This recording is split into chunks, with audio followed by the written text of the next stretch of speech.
Very good morning. Thank you for coming in. What happened? We committed to the people of South Africa that we will tell them exactly what's happening and we will give them ample notice. To the extent that we can, we will give you a whole week's outlook and we will keep rolling that up, and that's what we have done in this instance. We were talking about by up until Thursday morning. We are now talking about the weekend. And from this afternoon, we'll tell you how the next week is going to look like. Okay, it doesn't make it any less painful. What happened? We expected it to stop today.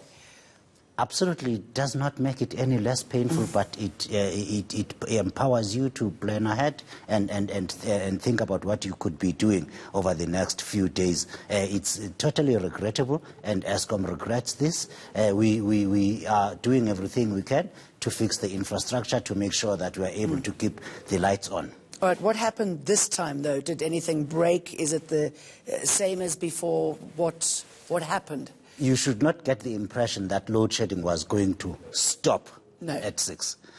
We said we will implement load shedding until 6 in the morning. That's what we have been talking about the whole week.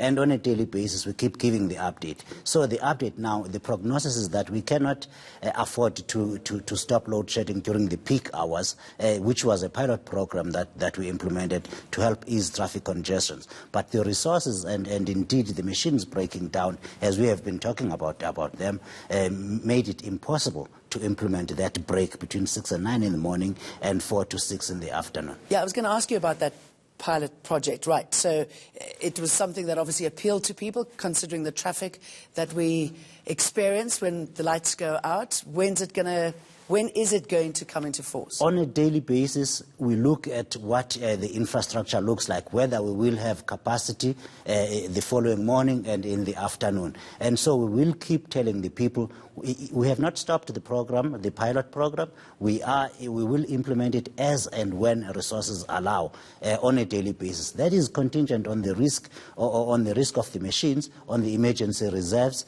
So on the outages, unplanned outages, the machines just breaking down. We have 11,897 megawatts out at the moment. That's not in the plan. It's just machines breaking down.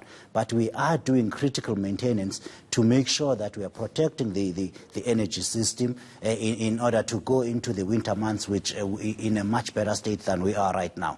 I'm sure you know if it's going to continue next week and the following week. Can't you tell us that? Because as you say, it's better that we know than we don't. We have told the people of South Africa, and we'll repeat this here and now, that there's a high probability of load shedding for the next 18 months. That includes next week and all the other weeks coming. All right. Talk to us about the COSATU proposal about using pension money to fund Eskom and what is happening there. It seems to have been given the thumbs up by the minister, by President Cyril Ramaphosa. What is the conversation with Treasury here? Conversations like those happen between the stakeholders at a level higher than Eskom. So that is the shareholder, the government. That's where the conversations are happening. Within Eskom itself, ours is to focus on doing what we can to keep the lights on.